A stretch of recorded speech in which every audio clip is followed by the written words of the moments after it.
Assalamualaikum warahmanallahi wabarakatuh.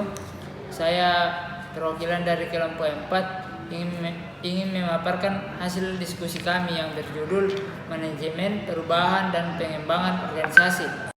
Bagian A, konsep kepemimpinan perubahan organisasi. Kepemimpinan perubahan adalah sebuah upaya untuk menciptakan revolusi dalam perubahan organisasi, sehingga membawa perubahan yang menjadikan semua komponen dalam organisasi itu menyatu dan saling berempati untuk membawa perubahan agar lebih bermanfaat dan memiliki nilai positif terhadap organisasi. Bagian B, kepemimpinan perubahan organisasi. Pada dewasa akhir ini, kepemimpinan lebih populer dengan kepemimpinan perubahan.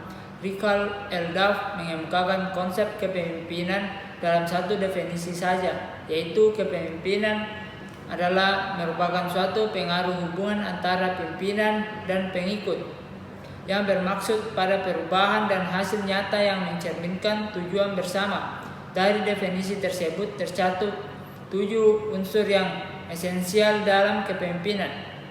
Yang pertama, pemimpin. Yang kedua, pengaruh. Yang ketiga, pengikut. Yang keempat, maksud. Yang kelima, tujuan. Yang keenam, perubahan. Yang ketujuh, tanggung jawab pribadi. Untuk merencanakan dan mengimplementasikan perubahan organisasi diperlukan kepemimpinan yang kuat dalam tindakan pimpinan, dalam mempengaruhi, mengarahkan anggota organisasi untuk mencapai perubahan. Berdasarkan teori tindakan tersebut tercermin di dalam aspek-aspek kepemimpinan, yaitu pimpinan dapat yang pertama memberikan, mengembangkan dan menyebarkan visi atau visioner. Yang kedua sebagai komunikator. Yang ketiga menjadi agen perubahan. Yang keempat sebagai pelatih. Dan yang kelima menganalisis pemanfaatan teknologi informasi.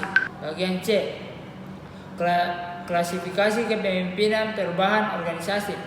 Mengingat pentingnya upaya perubahan dalam organisasi di tengah lingkungan yang berubah cepat dan sering kali bersifat tidak menentu, dan mengingat strategi dan pentingnya bidang-bidang sasaran perubahan serta beraneka ragamnya faktor-faktor yang dapat menghalangi upaya perubahan, maka perubahan organisasi seringkali tidak dapat dibiarkan terjadi secara alamiah saja.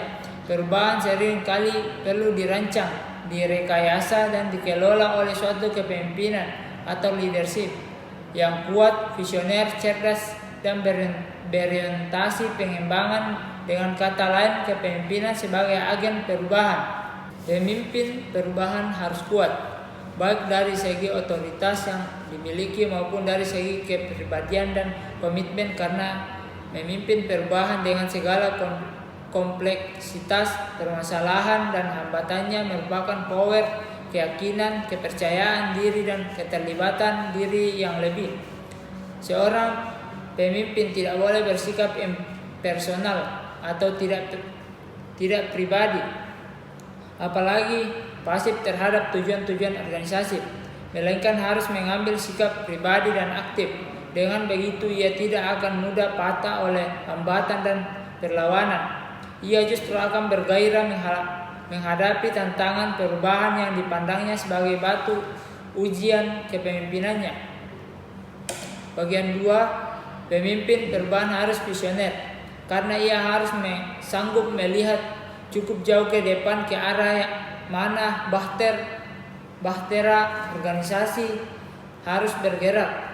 Pemimpin perubahan harus dimulai dengan menetapkan arah setelah mengembangkan suatu visi tentang masa depan, dan kemudian menyatukan langkah orang-orang dengan mengkomunikasikan penglihatannya dan mengilhami mereka untuk mengatasi rintangan-rintangan.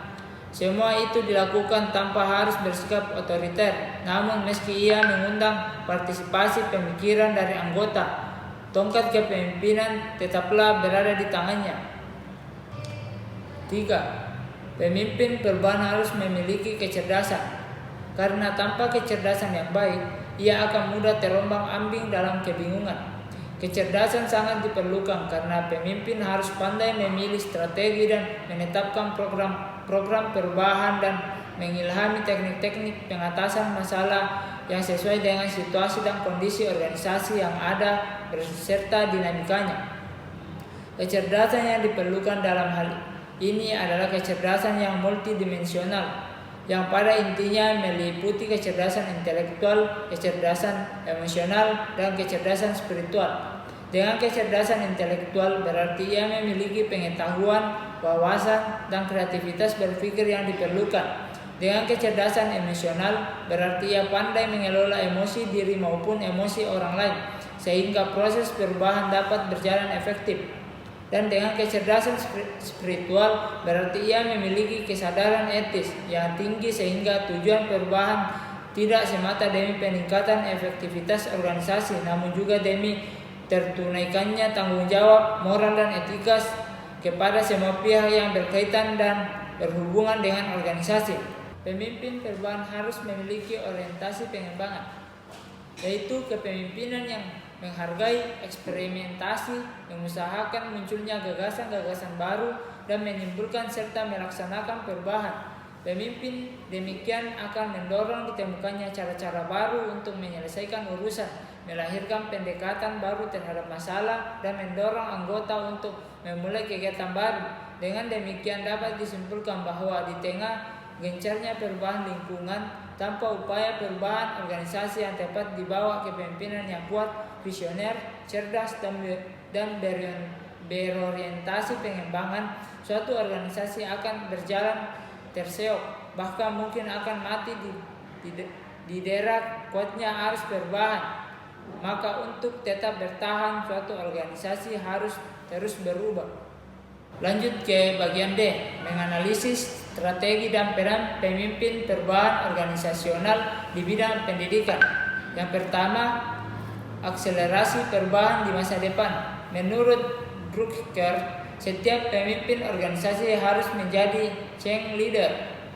Berbeda dengan pendapat pada umumnya, Drucker berpendapat bahwa kita tidak dapat mengelola perubahan, tetapi kita harus berada di depannya. Kita harus dapat membuat atau menciptakan perubahan itu sendiri agar dapat menjadi pemimpin perubahan. Bagian 2, pemimpin dalam pusaran perubahan. Drucker menegaskan bahwa kita harus dapat menerima kenyataan bahwa organisasi harus berkaitan dengan perubahan dan pemimpin harus menciptakan kesediaan untuk perubahan.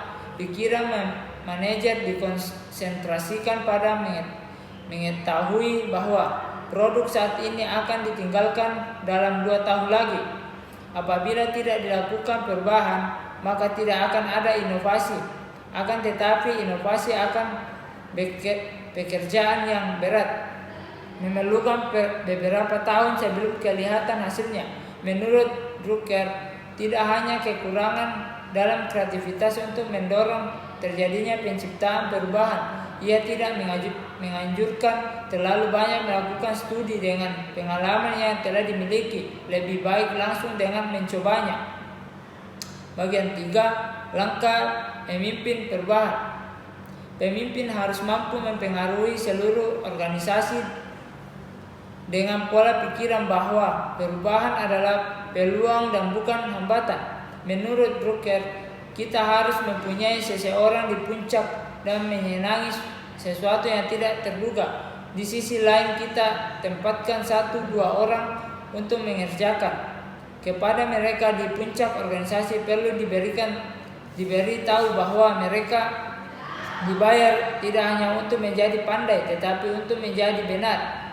Seseorang pemimpin perubahan tidak harus selalu menjalankan pekerjaannya sendiri, tetapi dapat menunjukkan orang yang dapat dipercaya untuk menerima delegasinya guna menjalankan sebagian dari kekuasaan dan kewenangan yang tidak menjadi prioritas untuk dikerjakannya sendiri. Lanjut ke bagian 4, keseimbangan antara perubahan dan kontinuitas. Apabila perubahan yang harus dilakukan bagi organisasi yang dipimpinnya merupakan suatu kontinuitas, maka tidak akan menimbulkan stres. Dan pemimpin perubahan. Peran seseorang pemimpin sangatlah luas dan berat. Pemimpin harus mencapai hasil yang diharapkan organisasi. mengembangkan lingkungan yang dihadapi dan sekaligus lebih memperhatikan kepentingan orang lain. Untuk itu menurut Wibowo, pemimpin sebaiknya mampu melakukan hal-hal sebagai berikut. Yang pertama, menciptakan hubungan kerja efektif. Hubungan kerja yang efektif akan membangkitkan iklim pemberdayaan. Untuk itu, seseorang pemimpin diharapkan dapat menunjukkan perilaku terhadap bawahannya dengan cara berikut. A. Menghargai mereka. B. Menunjukkan empati. C. Bersikap tulus. Yang kedua, pergeseran fungsi manajer. Di dalam organisasi konvensional, seorang manajer berada di puncak piramida, sedangkan bawahannya berada di bawah pada posisi untuk mendukung eksistensinya. Manajer tinggal memberikan perintah dan tugas dilakukan seluruhnya oleh pekerja. Pekerja bekerja keras untuk kesuksesan manajer. Yang ketiga, memimpin dengan contoh. Pada dasarnya, pemimpin harus percaya dengan orang. Namun, pemimpin juga harus dapat menjadi model bagi orang yang harus diberdayakan. Terhadap beberapa cara bagi pemimpin untuk menunjukkan contoh baik bagi timnya. Yang keempat, memengaruhi orang lain. Dalam peranan kita sebagai empowering manager perlu mempengaruhi berbagai orang, yaitu kolega kita, orang yang bertanggung jawab kepada kita, line manajer, bahkan mungkin direksi jika di sektor publik atau organisasi sosial. Pemimpin dapat mengubah sikap orang atau pola perilaku mereka. Yang kelima, mengembangkan teamwork. Kecenderungan perkembangan organisasi di masa depan adalah berkembangnya bentuk team-based organisasi. Dengan demikian, operasionalisasi organisasi dilakukan dengan membentuk cross-fungsional team. Maka pemimpin harus mampu memanfaatkan potensi yang terdapat dalam tim-tim tersebut. Bagian 6, melibatkan bawahan dan dalam mengembalikan keputusan. Proses pengambilan keputusan dalam manajemen konvensional lebih didominasi oleh pemimpin berdasarkan kewenangan yang dimiliki. Proses pengambilan keputusan lebih bersifat top down. Peran bawahan hanya sekedar menjalankan perintah atasan. Kondisi demikian tidak menumbuhkan kreativitas dan motivasi bawahan yang sangat diperlukan. Bagian 7, menjadikan pemberdayaan sebagai way of life. Dengan menjadikan pemberdayaan berlangsung secara alamiah di dalam organisasi, akan tercipta suatu keadaan di mana tim yang dibentuk menjadi lebih bahagia dan termotivasi. Iklim kerja menjadi lebih terbuka dan santai. Hambatan yang terjadi antara berbagai kelompok akan dapat dipecahkan karena terjadi komunikasi internal yang lebih baik. Bagian 8, membangun komitmen. Pemberdayaan merupakan perubahan peran dan perilaku manajemen. Pemberdayaan merupakan suatu proses yang dapat dimulai dalam iklim di mana terdapat harapan yang tinggi, di mana setiap orang merasa dihormati dan dihargai, dan di mana orang-orang bersedia memberikan yang terbaik yang dimiliki. Bagian E, penyakit pemimpin perubahan. Ada beberapa penyakit pemimpin yang dapat mengancam perubahan organisasional yang telah diputuskan. Penyakit yang menghinggapi pemimpin dalam konteks ini antara lain: 1. Pemimpin tidak mau mendengar berbagai masukan dari para kolega maupun bawahan, termasuk kritik dan saran. Kedua, tidak mempraktikkan apa yang dikatakan. 3. Mengintimidasi orang atau pihak lain. 4. Tidak mengembangkan orang atau anggotanya, tetapi lebih fokus pada yang lainnya. 5. Merasa puas dengan kinerja diri sendiri, seperti memprioritaskan kelompoknya sendiri walaupun kemampuannya rendah.